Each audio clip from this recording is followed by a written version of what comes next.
আচ্ছা, সানি সারোয়ার ভাইয়ের সাথে আমার পরিচয় অনেক বছরের। আমি ওনার ঢাকা অ্যাটাক সিনেমাটা দেখেছিলাম এবং যেটা আমার ভালোই লেগেছে। আমি এনজয় করেছি হলে যখন দেখেছি। তো সানি সারোয়ার ভাই ৭-৮ বছর আগেই আমাকে একটা সিনেমার জন্য অফার দেন। তো সেই সিনেমায় লিড ক্যারেক্টার ছিল একটা মেল, এবং আমি সানি সারোয়ার ভাইকে বলেছিলাম যে ভাইয়া, যেদিন আসলে একটা ফিমেল লিডের সিনেমা নিয়ে আপনি আমার কাছে আসতে পারবেন সেই দিন আমি আপনার সাথে কাজ করব। তো সানি সারোয়ার ভাই তার কথা রেখেছে এবং আমিও আমার কথা রেখেছি। আমি ভাইয়া যখন এই কাজের অফারটা নিয়ে আমার কাছে আসে, তখন আমি আসলে গল্পটা পড়ে সাথে সাথে রাজি হয়ে যাই। আমার ভীষণ ভালো লেগেছে আমার চরিত্র এবং গল্প, এবং আশা করি দর্শকেরও ভালো লাগবে। আমি সবসময় বলি রেহানা মারিয়াম নূর হচ্ছে আমাকে দ্বিতীয়বার জন্ম দিয়েছে, একজন অভিনেত্রী হিসেবে, একজন মানুষ হিসেবে। সো রেহানার পর থেকে আমি যে কটা চরিত্র করেছি, প্রত্যেকটা চরিত্র, সেটা মুস্কান হোক, অক্টোপাস হোক, সুলতানা হোক, আর যেই হোক না কেন, প্রত্যেকটা চরিত্রকে আসলে মানুষ মনে রেখেছে আলাদা আলাদা করে, কারণ প্রত্যেকটা চরিত্র একটার চাইতে আরেকটা আলাদা। এবং এই লিনাকে মানুষ মনে রাখবে একদমই। আমি অফিসার লিনা হয়ে ওঠার চেষ্টা করেছি, আর সানি ভাই সেখানে আমাকে সাহায্য করেছে। আমাকে অন্যান্য জায়গায় যেই রকমভাবে দেখা গেছে, এখানে মানুষ অবশ্যই আমাকে ডিফারেন্টভাবে দেখতে পাবেন, এবং হলে এসে আপনারা যখন দেখবেন তখন আপনারা বুঝতে পারবেন।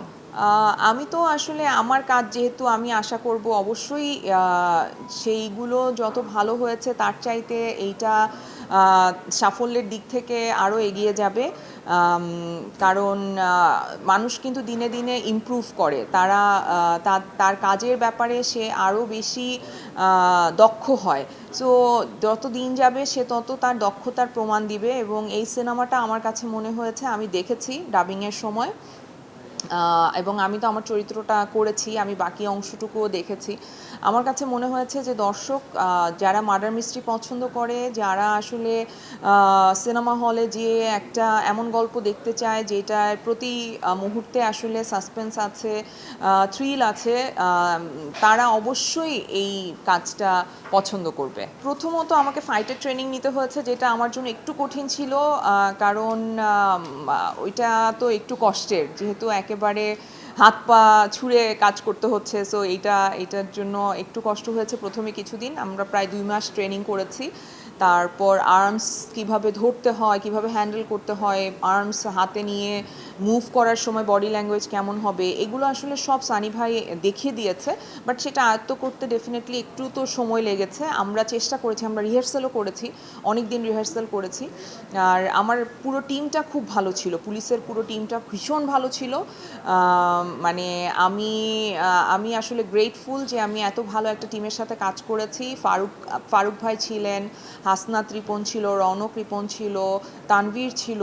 সো আমরা খুব এনজয় করেছি, আমরা যতক্ষণ কাজ করেছি ততক্ষণ খুব এনজয় করেছি। আর ফারুক ভাই যখন কাজে থাকেন আসলে, তখন কাজও হয়, ফানও হয়, আবার অনেক কিছু শেখার আছে ভাইয়ার কাছ থেকে। ভাইয়া এত জানেন, এত জ্ঞানী উনি, ওনার কাছ থেকে অনেক কিছু জানার আছে। সো আমাদের সময়টা খুব ভালো কেটেছে। এটা কিন্তু আসলে আমি কিন্তু অনেক স্ট্রেসড। আমার আমার অনেক স্ট্রেস হচ্ছে। আমি প্রত্যেক দিন সকাল থেকে রাত পর্যন্ত ইন্টারভিউ দিচ্ছি। আমি চাচ্ছি এটা প্রমোট করতে, আমি চাচ্ছি দর্শক হলে আসুক, কারণ আমার জন্য এটা একটা চ্যালেঞ্জ। এই চ্যালেঞ্জটা আমি চাই আমার যারা ভক্ত আছে তারাও আমার সাথে নিবে। আর সেই চ্যালেঞ্জটা কি, সেটা হচ্ছে যে বাংলাদেশে ফিমেল লিডার সিনেমাও বাংলাদেশের দর্শক হলে এসে একদম বসে দেখে তারা এটাকে পছন্দ করছে। এটা যে কত ইম্পর্ট্যান্ট আমাদের এই সমাজ ব্যবস্থার জন্য, সেটা যারা অনুভব করবেন তারা প্লিজ হলে আসবেন। শুধু আমি নারীদেরকে বলছি না, যেই পুরুষরা আসলে বিশ্বাস করেন যে বাংলাদেশে যেই সমাজ ব্যবস্থায় আসলে আমরা আছি, সেই সমাজ ব্যবস্থায় পরিবর্তন হওয়া দরকার, আমাদের কালচার পরিবর্তন হওয়া দরকার, তারা অবশ্যই এই সিনেমাটা এসে দেখবেন, সাপোর্ট করবেন। কারণ ফিমেল লিডের একটা সিনেমা যদি বাংলাদেশে হিট হয়ে যেতে পারে, যদি মানুষ পছন্দ করে, সেক্ষেত্রে অন্য আরও অনেক ডিরেক্টর প্রডিউসার সাহস করবে ফিমেল লিডের গল্প বানাতে এবং আরও নতুন নতুন গল্প বানাতে। আমি তো খুবই কনফিডেন্ট, কারণ এখানে আসলে রোম্যান্স আছে, সাসপেন্স আছে, থ্রিল আছে, মানুষ গল্পে হুকড হবে, গান আছে। সো আসলে একটা আমার কাছে মনে হয় যে সাধারণ মানুষ একটা সিনেমা থেকে যা যা দেখতে চায় সেই সব কিছু আছে এটার ভেতরে। এবং আমি আমার দৃঢ় বিশ্বাস যে দর্শক হলে এসে যখন সিনেমাটা দেখবে তারা তাদের টাকাটা উসুল হবে, তাদের টাকাটা পানিতে ফেলার জন্য আসলে আসবে না, আমি এইটুকু গ্যারান্টি দিতে পারি। আমার একটা সিকোয়েন্স আছে, দর্শক যখন হলে এসে সিনেমাটা দেখবে তখন বুঝতে পারবে। সিকোয়েন্সটা হচ্ছে আমি ফ্লোরে সেন্সলেস অবস্থায় শুয়ে আছি। এই সিনটা এবং এটা একটা বড় একটা সিকোয়েন্স আমার এই সিনেমার যে ভিলেন যে অসাধারণ করেছে, আপনারা দেখলেই বুঝতে পারবেন, অসাধারণ অসাধারণ অভিনয় করেছে ছেলেটা। সো ওর সাথে আমার সিনটা, তো ওই সিকোয়েন্সটা একটা নোংরা জায়গা, রুমটা আমাদের আর্ট ডিপার্টমেন্ট এক্সেলেন্ট কাজ করেছে, এত সুন্দর করে একটা নোংরা জায়গা বানিয়েছে। সো সেই নোংরা জায়গাটায় আমাদেরকে শ্যুট করতে হয়েছে, সারা রাত আমি ওই নোংরার মধ্যে শুয়েছিলাম। ওইটা আমার জন্য খুবই একটা মানে অস্বস্তিকর অনুভূতি ছিল, কিন্তু আমি কাজটা করেছি একদম ফুল হার্টেড। তো আমার কাছে মনে হয় যে আমি আমি চাই যে দর্শক এসে সিনেমাটা দেখুক এবং আমাদেরকে সাপোর্ট করুক। আমি যখন আসলে সানি সারোয়ার ভাইয়ের এশা মার্ডার কর্মফল সিনেমার জন্য ফাইটের ট্রেনিং নিচ্ছিলাম, তখনই আমার একটা আগ্রহ তৈরি হয় যে কেন না আমি রেগুলার এই ফাইটের ট্রেনিংটা আসলে নেই। সো মাঝখানে আমি খুবই ডিপ্রেস ছিলাম, আমার ভীষণ খারাপ একটা সময় যাচ্ছিল। তো সেখান থেকে আমি কাটিয়ে উঠেছি। তো আমি সিদ্ধান্ত নিয়েছি যে আমি ফাইটের ট্রেনিংটা আবার শুরু করব। কাজ এখন কোনো কাজকে সামনে রেখে শুরু করছি না, এইটা আমি আমার নিজের জন্য শিখে রাখবো বা শিখতে চেষ্টা করব। এবং আমি নিজেকে প্রস্তুত রাখবো যে আমি যাতে একটা অ্যাকশন মুভি করতে পারি। এবং আমি আমার দেশের ডিরেক্টরদেরকে অফার করছি যে আপনারা আমাকে নিয়ে একটা অ্যাকশন মুভি বানান, চলেন আমরা করে দেখি না একটা অ্যাকশন মুভি একটা ফিমেল লিডকে নিয়ে। আমার মনে হয় সানি সারোয়ার ভাই একটা বড় পদক্ষেপ নিয়েছে আমাকে কাস্ট করে, কারণ অনেকেই আমি এই ট্যাগটা আমার গায়ে লাগাতে চাই না যে আমি শুধু রেহানা মারিয়াম নুরি করতে পারি। আমি আমি চাই আমি সব সিনেমা করব, সব ধরনের চরিত্রকে এক্সপ্লোর করব। সো সানি ভাই একটা পদক্ষেপ নিয়েছে, সে আমার মতো একজন অ্যাক্ট্রেসকে নিয়ে আসলে একটা কমার্শিয়াল সিনেমা করার চিন্তা করেছেন। এবং আমি মনে করি যে বাংলাদেশের আরও যারা মানে পরিচালক আছেন তারাও এই সাহসটা আরও করবেন, কারণ আরও অনেক অভিনেত্রী আছে যারা খুব ভালো অভিনয় করে, অনেকে অনেক ভালো নাচ করে, ফাইট তো ট্রেনিং করে করাই যায়। সো যারা আসলে চাইবেন তারা চাইলেই কিন্তু এই সিনেমাগুলো তারা নতুন করে বানাতে পারেন।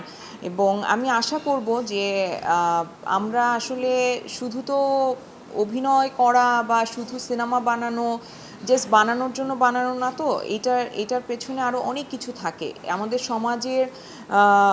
আমাদের সমাজের দর্পণ আমরা আমরা আমাদেরকে আমরা কিভাবে সমাজটাকে পোট্রে করছি এটা অনেক ইম্পর্ট্যান্ট।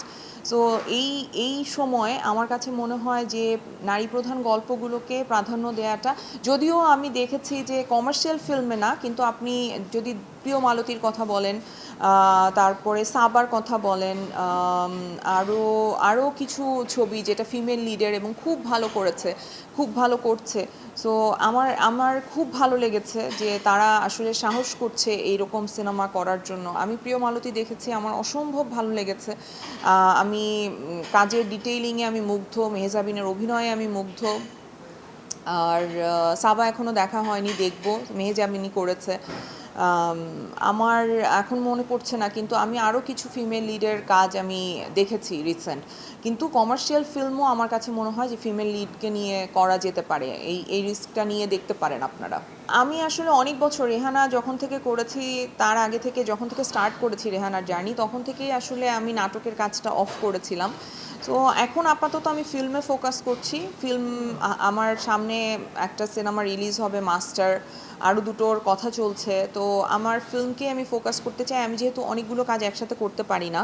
সো আমি ফিল্মটাকে ফোকাস করতে চাই, সিরিজ করতে চাই, এবং আমি নাটকও করব যদি আমি আমার মন মতো স্ক্রিপ্ট পাই।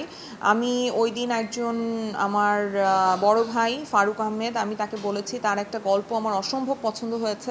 তো আমি তাকে বলেছি যে ভাইয়া আপনি যদি এটা করেন আমি আপনার সাথে নাটক করব। সো আমি আসলে আমার কোনো বাধা নাই কোনো কিছু করতে। আমার কাছে যদি আমার মন মতো গল্প আসে আমি অবশ্যই করব। আমি তো বলি যে এটা একটা অসাধারণ ব্যাপার ঘটে গেছে। কারণ হচ্ছে নানান রকম গল্প এখানে এক্সপ্লোর করা যাচ্ছে। আমাদের যত সিনিয়র শিল্পীরা ছিলেন তাদেরকে আসলে কাজে লাগানো যাচ্ছে। বিভিন্ন রকম চরিত্র এখানে তৈরি করা হচ্ছে এবং নতুনরা কাজ করছে, পুরনোরা কাজ করতে পারছে। ভিন্ন রকমের গল্প আমরা দেখতে পাচ্ছি। সো আমার কাছে মনে হয় যে এটা একটা খুবই সম্ভাবনার একটা দুয়ার খুলে দিয়েছে।